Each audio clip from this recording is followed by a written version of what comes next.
Cheating wife's deceitful lies led me to discover a shocking affair. But what happened next will leave you speechless. Betrayal, heartbreak, and unexpected freedom awaits. Part 1. The calm before the storm. I never thought this would happen to me. I always believed that my wife and I had a good relationship, at least I thought so. We'd been married for 5 years, and though there had been the usual ups and downs, everything seemed normal. I guess normal is relative, but you know what I mean, right? No red flags. Sure, she'd gotten a bit distant lately, but I chalked it up to work stress. She was always busy with her job, and I didn't want to be that annoying husband who acts all paranoid because his wife's in a bit of a bad mood now and then. But over the last couple of months, I started noticing little things that bugged me. Small stuff at first.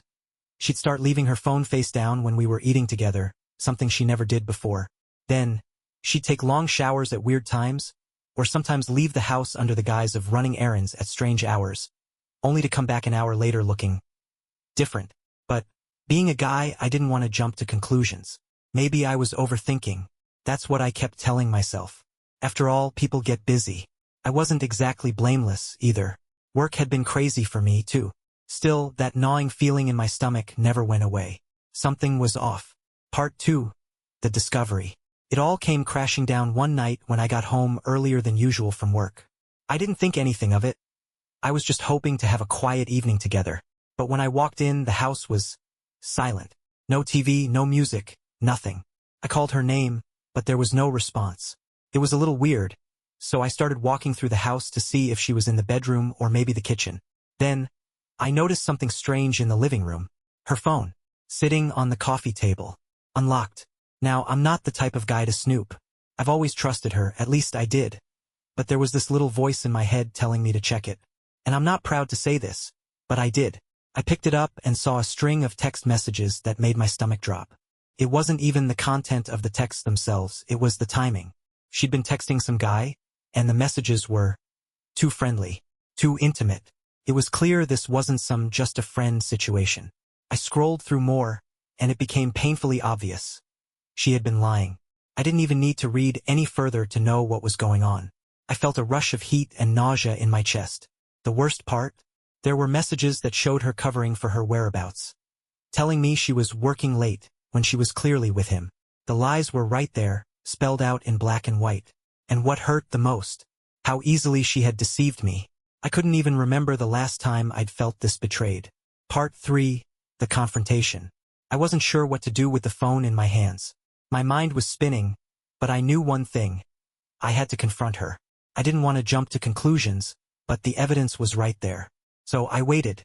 She came in about 15 minutes later, walking in with her usual fake, cheery smile, completely oblivious to the storm that was about to hit. "Hey, babe, how was your day?" she asked, totally calm. I could feel the anger bubbling inside me, but I forced myself to keep it together. "We need to talk." Her smile faltered, just for a second. It was subtle, but I saw it. Then her eyes flickered to the phone I was holding. What's going on?" I held up the phone and showed her the texts. I didn't even have to say anything at first. The shock on her face said it all. She froze, and then she started with the typical denial. "Oh, my God. You're going through my phone? Really?" Her voice was high-pitched, but I wasn't buying it. "I can't believe you would just invade my privacy like this." I didn't let her deflect. "You're cheating on me, aren't you?"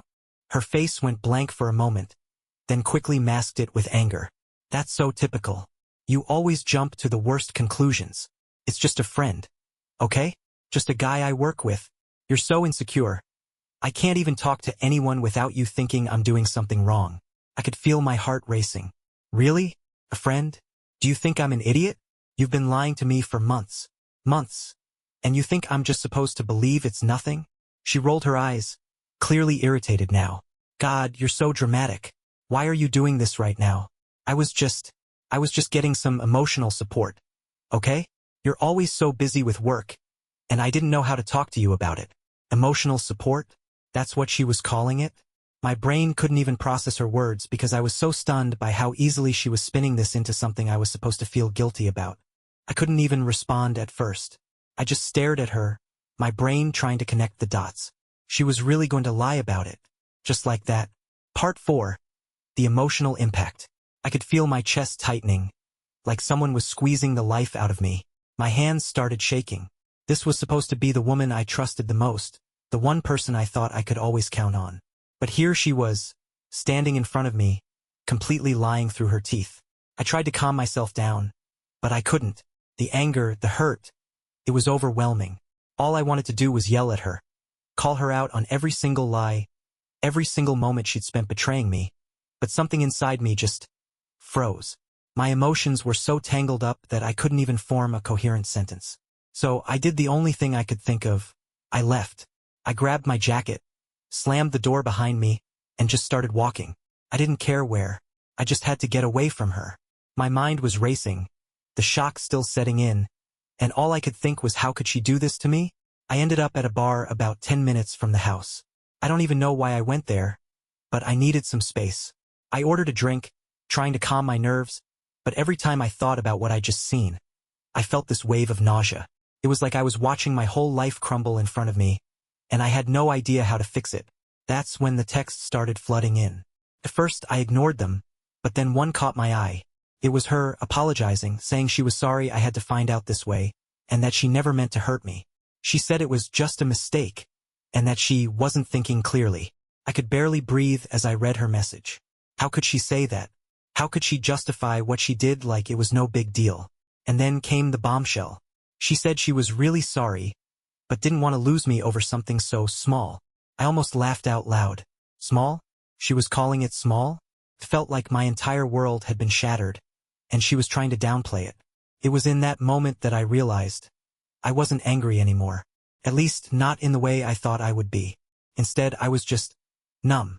I didn't know what I was supposed to feel. I couldn't decide if I was more hurt or disgusted by her complete lack of accountability. Part 5, The Decision. I don't know how long I sat there in that bar, drinking and staring at my phone. Time felt like it had stopped. Eventually, the bartender started giving me weird looks, like I'd been there too long, so I decided to leave. But I wasn't sure where to go. I didn't want to go back home yet. I couldn't face her again. Not after everything she'd just said. I drove around for a while, letting my mind spin. The anger had started to subside, but the hurt was still there. It was like a dull ache in my chest that wouldn't go away. I kept thinking about everything we'd built together, the life we'd made. All of it felt like a lie now. The idea that she had been lying to me, to us, for so long was suffocating. I had no idea how I was supposed to move forward from this. Finally, I went to my friend Jake's place. He's the kind of guy who always knows what to say, even when he doesn't really know what's going on. I told him everything. The texts, the lies, the whole mess. He listened quietly, nodding, and when I was done, he just said one thing. Man, you deserve better than that. It felt simple, but hearing it from someone else, someone who wasn't in the middle of the emotional storm I was experiencing, gave me a little clarity. It made me realize that I did deserve better. I didn't deserve to be with someone who could lie to my face like it was nothing. I didn't deserve to constantly wonder if I was the last person she cared about. I spent the next few hours thinking about my options. I could go back home and try to salvage what was left of our marriage, but honestly, I didn't think I could ever trust her again. And I wasn't sure if I even wanted to. I wasn't sure if I wanted to spend the rest of my life trying to fix something that had already been broken. Eventually, I made a decision. I was going to leave her. It wasn't something I could do right away. I still needed to talk to her to have some kind of closure. But in my heart, I knew it was the right choice. I couldn't keep living like this. I didn't deserve to be treated like this. As I made my way back to the house, a part of me felt like I was walking toward the end of everything I had known. But another part felt lighter, more free, like I was finally taking control of my own life again. Part 6, The Confrontation Round 2. When I got home, she was sitting on the couch, looking like she hadn't moved a muscle since I left. Her eyes immediately locked onto mine, and I could see the flicker of guilt cross her face, quickly masked by a forced smile. "Where'd you go?" "I was worried," she said, her voice sweet but with that edge of annoyance I'd been hearing a lot lately. I didn't respond to her question. Instead, I just stood there, staring at her, trying to muster the courage to say what I knew I needed to say. "I'm leaving," I finally said, my voice low but firm. Her expression faltered, but she quickly recovered. "What? What do you mean, leaving? You can't be serious." She laughed nervously, like this was just some kind of weird joke I was playing. But I wasn't laughing. I didn't want to hear any more of her excuses or explanations. "You've been lying to me. For months. About everything. And I can't do this anymore." I can't keep pretending like everything's fine when you've been seeing someone else behind my back. Her face twisted with frustration. Oh my God, you're really gonna do this? Are you seriously throwing everything away over one mistake? One mistake, that's all it was. I shook my head, already feeling the rage bubble up again. A mistake? Is that what you're calling it? You were with him behind my back. You were lying to me about where you were and what you were doing. That's not a mistake. That's a choice. She rolled her eyes dramatically. You're being ridiculous. You don't understand, do you? You never listened to me. I was lonely, okay? You were always working and I just needed someone to talk to. I wasn't looking for anything serious. I couldn't believe she was still playing this game. Don't you dare make me feel sorry for you. You were cheating. And you're sitting here acting like it's no big deal. Well, guess what? It is a big deal. And I'm done. Her face crumpled for a second, the anger turning into something else, something closer to desperation. She stood up, walking toward me like she was about to grab my arm or plead with me, but I stepped back. Please, don't do this. Don't leave me. I love you, she said, her voice suddenly shaking like she was on the verge of tears. But even then I could tell it wasn't genuine. It was just another attempt to manipulate me. I looked her in the eyes and for the first time in months I really saw her. This wasn't the woman I married. This was someone who would say anything to keep me around for her own convenience. I had given her everything and she had thrown it away without a second thought. I don't think you know what love is, I said, my voice cold. I can't keep loving someone who doesn't respect me. I turned and walked out of the room. The hardest part was hearing her yell after me, calling my name, begging me to come back, but I didn't turn around. I couldn't. I had to leave. For myself. Part 7. The Aftermath. I didn't sleep that night. I couldn't. Every time I closed my eyes, I saw her face, those pleading eyes, the tears she tried to fake, the way she'd acted like I was the one making all the mistakes. It made my stomach churn. I knew I had made the right decision, but that didn't make the pain any easier to handle. I spent the next few days in a blur. I didn't go into work for a while. I couldn't focus. My friends were worried about me, but they didn't really know what to say. They told me to just move on, that I was better off without her. But honestly, hearing it didn't make it feel any better.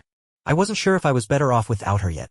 I was still mourning the loss of something I thought was real, something I thought I could trust. I kept getting messages from her, texts, voicemails, even emails. She was apologizing, begging me to come back, telling me she was sorry, that it would never happen again. But nothing she said mattered. I didn't want her empty promises. I didn't want her manipulative words. I wanted the woman I had married. And she was long gone. There were days when I second-guessed myself. I'd wonder if I overreacted, if maybe I had misunderstood something. But deep down, I knew I hadn't. It wasn't about one mistake, it was about the lies. The repeated, calculated lies. It was about her lack of respect for me, for our marriage. And once I'd realized that, I knew there was no coming back from it. I remember one particular night, after a few days of radio silence from her, I finally decided to check my phone. I had been avoiding it because I didn't want to get caught up in the emotional roller coaster of her apologies again. But there was one voicemail. I listened to it, bracing myself for the same sob story, but this time something was different. You don't get it, do you? She said in a calm, almost cold voice. You're throwing everything away for nothing. I never loved him. I just needed some excitement. But I'll always love you. If you don't come back now, you'll regret it. You're just making a huge mistake. That was the moment I knew I had to be done.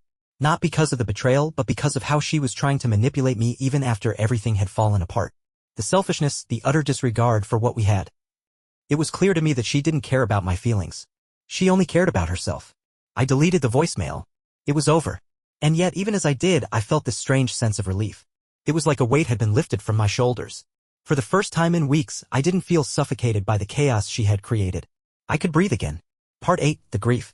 The days that followed were the hardest part of it all. The house felt so empty. Not just physically, but emotionally. The silence was deafening. I walked through rooms we'd shared, touching things we'd picked out together, and it was like seeing everything through a fog. My heart ached, not just from the betrayal, but from the loss of a future I had imagined with her. I couldn't help but think about all the memories, the trips we'd taken, the dinners, the way she used to look at me when she thought I wasn't paying attention. It felt like a sick joke now. I didn't know if I was grieving the person she had been or the idea of the marriage I thought we had. There were moments when I sat alone in our living room trying to make sense of everything. I thought about calling her, about asking for closure. But every time I picked up my phone, I remembered the voicemail. I remembered how she tried to twist everything around, make it sound like I was the one in the wrong for walking away. And then I'd remember the texts, the lies, the way she betrayed my trust. She wasn't the person I had married. I wasn't grieving her anymore. I was grieving the version of her I had built up in my head, the one I wanted her to be. The reality was much uglier. She had turned out to be someone I didn't know. And that hurt more than anything else. Still, there were moments when I would feel a pang of regret. I'd wonder if maybe I could have forgiven her, if maybe we could have worked through it. But then I'd think about everything I had gone through, the gut-wrenching feeling of seeing her lie, the realization that she had so easily discarded the trust I'd given her, and I knew I couldn't go back. I had to keep moving forward, even if that meant facing the pain alone. I started going out more, trying to distract myself. Hanging out with friends, taking up old hobbies. At night, when I was alone, I'd allow myself to feel the grief, but I'd remind myself that I wasn't alone in this. I had people who cared about me, who had my back. That was the moment I realized something crucial. This wasn't just about her. It was about me too. About rebuilding my life, about rediscovering who I was outside of that relationship. About figuring out what I wanted, not just as a partner, but as an individual. The grief was still there, lingering, but it wasn't all-consuming anymore. I was starting to heal. Part 9, the turning point. A couple of weeks passed, and I started to feel like I was living my life again, piece by piece. It wasn't perfect, and I had my bad days, but I was slowly pulling myself out of the emotional hole I'd been in. I wasn't just surviving anymore, I was beginning to actually feel like me again. It wasn't easy, and there were still nights when I'd wake up and feel like I'd been hit by a truck, but the clarity I had gained started to make it easier to keep going. One night, I went out with a few friends. We went to a bar I used to like, one I hadn't visited since before all this mess. It felt like a small victory just being there, like I was taking back control over my life. The night was filled with laughter, distractions, and that comforting hum of being around people who cared about me. But then, of course, my phone buzzed. It was a text from her. "I miss you. Please just talk to me. Can we fix this?" I stared at the message for a long time. Part of me wanted to just block her number, to pretend she didn't exist. But another part of me, weak, vulnerable, hurt, was tempted to respond, to see if maybe, just maybe, she'd actually tell me the truth for once. But I didn't. I didn't need any more lies. I showed my friend the message, and he looked at me with that knowing look that friends give when they're proud of you but also worried you might make a bad decision. "Dude," he said, "don't fall for it. You've come this far. Don't let her suck you back in with more of that crap." And for the first time, I really felt it. I wasn't tempted to respond. I wasn't looking for closure from her anymore. I didn't need it. I had closure now. It was me, standing in front of a new chapter of my life, one I was writing for myself, not for her. I deleted the text. I didn't need to see it again. That night, I went home feeling like I had passed some kind of test. I had resisted the temptation to reach out to revisit the wreckage. I was letting go. And it felt good. It felt like freedom. But the next morning, when I checked my voicemail, there was another message. From her. I braced myself, expecting the same guilt trip, the same manipulative language. Instead, it was different. She sounded broken. "I'm sorry. I know I messed up. I've been a terrible person, and I just wanted to let you know I'm not trying to force anything. I don't expect you to come back. I just needed you to hear that." I let the voicemail play, listening to the rawness in her voice. For a second, a tiny flicker of sympathy shot through me. But then I reminded myself what I had learned. I wasn't the one who needed to hear her apologies. I was the one who needed to move on. I deleted the voicemail, and with it, I felt another small piece of the weight lift. This wasn't about her anymore. It was about me. It always had been. I was done with the past. I was done with her. Now, it was time to start something new. And for the first time in a long while, I felt hopeful. Part 10, moving on. It's strange, but one of the hardest parts of all this wasn't just dealing with the betrayal or the heartache, it was letting go of the life I thought I was going to have. For years, I had imagined this future with her. I pictured us growing old together, laughing about our kids or dogs or whatever future we would have had, and sharing silly inside jokes that we had accumulated over the years. All of those future plans went up in smoke the moment I discovered what had been going on behind my back. Letting go of that idea was painful, like grieving someone who was still alive but had become a complete stranger. I realized that all those happy memories I'd clung to weren't the full picture. There were pieces missing, the lies, the hidden truths, the manipulation. Those were the parts one had to confront, and they made the future I envisioned impossible. So, I started to build a new future. It wasn't something that happened overnight, and it definitely wasn't easy. But I took small steps. I signed up for a pottery class, which I know sounds ridiculous, but it helped me focus on something creative, and I spent more time with friends who really had my back. It wasn't just about distracting myself, it was about finding joy in things that were just for me. One weekend, I decided to take a trip alone. Just a few days away to clear my head. I went to a small beach town I had always wanted to visit. No real plans, just a few books and a camera. I spent the days walking along the coast, breathing in the salt air, and reflecting on everything that had happened. And you know what? It felt freeing. I realized that the world was so much bigger than the little bubble I had been living in. There was so much to explore, so much left for me to experience, and none of it had to be tied to her or to the life we had built together. And that was when it hit me. I wasn't just surviving anymore. I was living. That trip, in all its simplicity, was a turning point. I came back with a new sense of clarity. I knew I wasn't ready to jump into another relationship, but I also knew I wasn't stuck in the past anymore. I wasn't bound by the memory of a person who had treated me badly. What I learned from all this is that sometimes, in the most painful situations, we find the courage to rebuild. And that rebuilding takes time. But it's worth it. Because in the end, the only person I can fully trust to take care of me, to love me in the way I deserve, is me. Part 11. The Unexpected Encounter. It's funny how life works out sometimes. A few months after everything with her ended, I found myself at a party with some friends. It wasn't anything special, just a casual get-together, the kind where you drink beer, talk about stupid stuff, and laugh about nothing. I wasn't expecting anything life-changing to happen. But then, of course, it did. I was standing by the bar, talking to Jake, when I saw her. My heart did a weird little flip. I hadn't seen her since I left, hadn't even been tempted to reach out, but there she was, across the room. And for the first time since the whole thing exploded, I didn't feel that familiar gut punch. I didn't feel that anger or hurt. Instead, I felt nothing. Just a strange calm. She looked different, more put together, but the moment our eyes met, I saw that familiar look of guilt flash across her face. She froze for a second, then quickly looked away. I couldn't help but feel a little relieved. I wasn't angry anymore. I wasn't sad. I wasn't even bothered. I just didn't care. And that right there was the moment I realized how much I had healed. Jake noticed me staring and followed my gaze. He raised an eyebrow. "Are you okay with this?" I shrugged. "Yeah. Honestly? I'm fine." We talked a little more and I kept an eye on her from across the room. She didn't approach me and I didn't approach her either. The tension that had once existed between us, between me and the person I thought I knew so well, was gone. I could see that she was trying to figure out if I was going to come over and make things uncomfortable, but I wasn't going to. I had no need to. Eventually, the night wound down and she left with some friends. I didn't feel the need to make a dramatic exit or to confront her. I wasn't even sure I needed closure. I had it all figured out by then. I was stronger than I thought. I had survived. I had moved on. That night, after everyone had left, I sat on the couch in my apartment, staring at the ceiling for a while. The weight that had once been so heavy on my chest was completely gone. I didn't feel burdened by the past anymore. I felt free.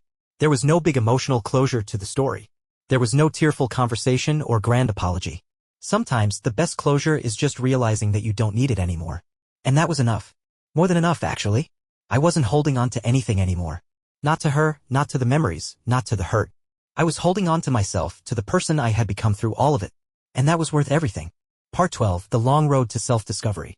After the party, I started to really focus on myself. The things I'd always wanted to do but never had time for, things like traveling, picking up new skills, learning how to cook, starting my own little creative projects. I threw myself into them. It wasn't about distracting myself, it was about rediscovering what made me tick, what made me happy. I took a solo trip to Europe, which was one of the best decisions I ever made. For the first time in years, I wasn't thinking about anyone else's happiness but my own. I didn't have to answer to anyone, and I didn't have to care about anyone's drama. It was liberating. I spent a week hiking in the Swiss Alps, then wandered through museums in Paris and ended the trip sitting in a small cafe in Rome, sipping espresso and watching the world go by. It was peaceful. During this time, I met people from all walks of life, some of them just passing through, like me, and others who had made these places their homes. I learned more about myself in those few weeks than I had in years of trying to keep my marriage afloat. I realized that the world was bigger than the small little box I had trapped myself in. I also realized that I hadn't truly been living. I had been surviving. And there's a huge difference between the two. When I came back, I was a different person. I was more confident, more self-assured. I had the clarity I needed to understand that I didn't need anyone to validate me. I was enough on my own. I wasn't perfect, but I was better. Stronger. I knew that eventually I'd be ready to date again, but not yet. I needed time to continue working on myself, to build the kind of life I wanted on my own before I could ever bring someone else into it. And when that time came, I'd be ready not because I needed someone to complete me, but because I would be complete on my own. That was the gift I'd given myself. And it was everything I needed. Part 13. The New Chapter. It's been over a year since everything went down. I've healed in ways I didn't think possible, and I've come to understand that sometimes things fall apart so that we can rebuild. I'm not the same person I was when I first discovered her betrayal. I'm stronger, wiser, and more aware of my worth. I've started a new chapter. It's one that's mine and mine alone. I'm proud of how far I've come, and while I'm still figuring things out, still learning about myself, I'm excited for what the future holds. The lessons I've learned along the way? Don't settle for less than what you deserve. Trust yourself. And above all, know that your happiness is your responsibility, not anyone else's. To anyone going through something similar, my advice is simple: focus on yourself. Give yourself the space to grieve, but also give yourself the opportunity to heal. Sometimes we have to lose ourselves in order to find who we really are. And when that happens, that's when you start living, not just surviving. Part 14. Reflections and Advice. It's funny how much you learn when you go through the toughest moments of your life. I never thought I'd be writing this post, let alone sharing it with anyone. But now that I'm on the other side of the storm, I realize how important it is to be open about what you've gone through and what you've learned. Looking back, I wish I hadn't stayed so long in a relationship that wasn't fulfilling. But at the same time, I don't regret the experiences. They've shaped me. They've made me who I am today. And I'm proud of that person. If you're reading this and wondering what to do in your own situation, here's what I'd say. Trust your gut. If you feel like something's wrong, it probably is. And if you discover the worst, if the person you love betrays you, remember that it's not a reflection of you. It's a reflection of them. You are worthy of love, honesty, and respect. Don't let anyone convince you otherwise. Part 15, The Future Ahead. As I look to the future, I have no idea what it holds. Maybe I'll meet someone new one day, or maybe I'll keep enjoying life on my own. But whatever happens, I know that I'm okay. I'm whole. And I'm ready for whatever comes next. So, to anyone out there who feels like they're stuck, like they'll never recover, like they're too hurt to move on, you will. It takes time, but you will. And when you finally let go of the past, you'll realize that the future is wide open, full of possibilities. And that's the best feeling in the world.